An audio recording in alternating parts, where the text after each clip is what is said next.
Kids Malayalam YouTube ചാനലിലേക്ക് എല്ലാ പ്രിയ കൂട്ടുകാർക്കും സ്വാഗതം.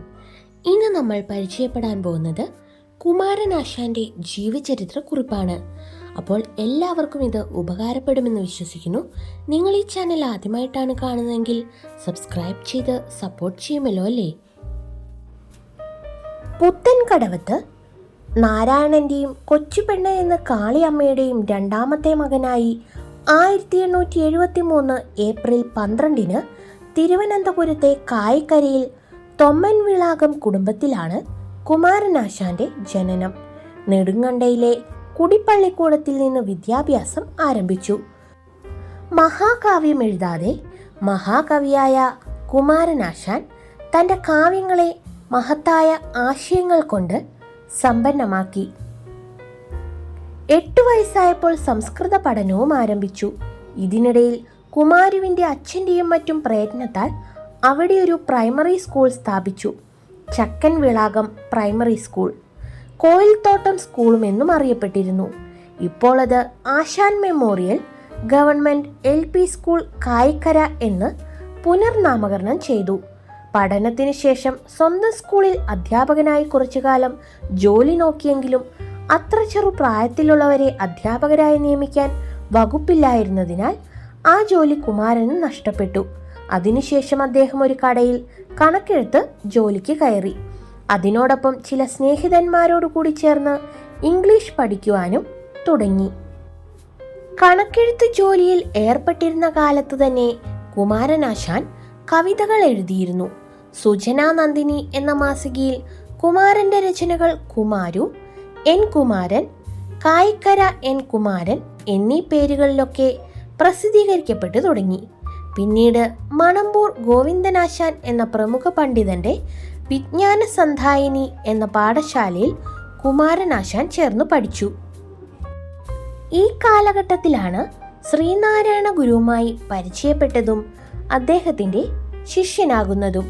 ചെറുപ്പത്തിൽ തന്നെ കുമാരനാശാൻ കാവ്യരചനയിൽ താല്പര്യം കാണിച്ചിരുന്നു. വള്ളി വിവാഹം, അമ്മാനപ്പാട്ട്, ഉഷാ കല്യാണം, സുബ്രഹ്മണ്യ ശതകം സ്തോത്രം എന്നിവ അദ്ദേഹം ആ കാലഘട്ടത്തിൽ എഴുതിയ കൃതികളാണ്.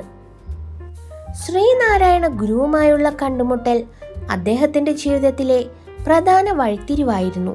ശ്രീനാരായണ ഗുരുവിന്റെ ഉപദേശപ്രകാരം ഉപരിപഠനം നടത്തുവാൻ തീരുമാനിച്ച കുമാരനാശാൻ ബാംഗ്ലൂരിലേക്ക് പോയി. ഡോക്ടർ പൽപു ആണ് ആശാന്റെ വിദ്യാഭ്യാസത്തിനു വേണ്ട സഹായങ്ങൾ ചെയ്തത്. ഡോക്ടർ പൽപു കുമാരനാശാൻ ഒരു പേര് നൽകി, ചിന്നസ്വാമി. ന്യായവിദ്വാൻ എന്ന തർക്കശാസ്ത്ര പരീക്ഷയിൽ ഉന്നത വിജയം കൈവരിച്ചു. സ്കോളർഷിപ്പിന് അർഹനായി 3 വർഷത്തോളം അദ്ദേഹം ബാംഗ്ലൂരിൽ പഠിച്ചു. തുടർന്ന് ഡോക്ടർ പൽപുവിന്റെ പരിശ്രമ ഫലമായി ആശാന് 1898 കൽക്കത്തയിലെ സംസ്കൃത കോളേജിൽ പ്രവേശനം ലഭിച്ചു. ന്യായശാസ്ത്രം, ദർശനം, വ്യാകരണം, കാവ്യം എന്നിവയും അതിനു പുറമെ ഇംഗ്ലീഷും അദ്ദേഹം ഇക്കാലത്ത് അഭ്യസിച്ചു. കൽക്കത്തയിലെ വിദ്യാഭ്യാസം അവസാനിപ്പിച്ച് അരുവിപ്പുറത്ത് മടങ്ങിയെത്തിയ കുമാരനാശാൻ അവിടെ വെച്ച് മൃത്യുഞ്ജയം, വിചിത്ര വിജയം തുടങ്ങിയ നാടകങ്ങൾ രചിച്ചു. ഖണ്ഡകാവ്യങ്ങൾ മാത്രം എഴുതി മഹാകവിപ്പട്ടം കരസ്ഥമാക്കിയ ആശാൻ സാമൂഹിക ഉച്ചനീചത്വങ്ങൾക്കെതിരെ ശക്തമായി പ്രതികരിച്ച കവി കൂടിയാണ്. വീണപൂവ്, നളിനി, ലീല, ചണ്ടാല ഭിക്ഷുകി, കരുണ എന്നിവ അദ്ദേഹത്തിൻ്റെ പ്രസിദ്ധമായ കൃതികളിൽ ചിലതാണ്.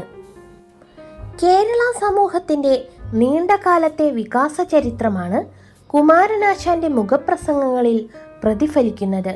ജാതിക്കെതിരായ പോരാട്ടത്തിന്റെ ചരിത്രം കൂടിയാണവ. 1920 പ്രജാസഭാംഗമായി നോമിനേറ്റ് ചെയ്യപ്പെട്ട കുമാരനാശാൻ 1923 SNDP യോഗം പ്രസിഡന്റായി. 1922 മദ്രാസ് യൂണിവേഴ്സിറ്റിയിൽ നടന്ന ചടങ്ങിൽ വെയിൽസ് രാജകുമാരൻ അദ്ദേഹത്തിന് പട്ടും വളയും സമ്മാനിച്ചു. 1921 4 പങ്കാളികളോടുകൂടി ആലുവയ്ക്കടുത്ത് പെരിയാറിന്റെ കൈവഴിയോരത്ത് ചെങ്ങമനാട് എന്ന സ്ഥലത്ത് യൂണിയൻ ടൈൽ വർക്ക്സ് എന്ന കമ്പനി തുടങ്ങി. 2003 ഈ സ്ഥാപനം അടച്ചുപൂട്ടി. ശാരദ ബുക്ക് ഡെപ്പോ എന്ന പുസ്തക പ്രസിദ്ധീകരണ സ്ഥാപനവും കുമാരനാശാൻ നടത്തിയിരുന്നു. 44 വയസ്സിലായിരുന്നു കുമാരനാശാന്റെ വിവാഹം. ഭാര്യയുടെ പേര് ഭാനുമതിയമ്മ എന്നായിരുന്നു. 1924 ജനുവരി 16 പല്ലനയാറ്റിൽ റെഡീമർ എന്നു പേരുള്ള ഒരു ബോട്ട് മറിഞ്ഞുണ്ടായ അപകടത്തിലാണ് കുമാരനാശാൻ അന്തരിച്ചത്.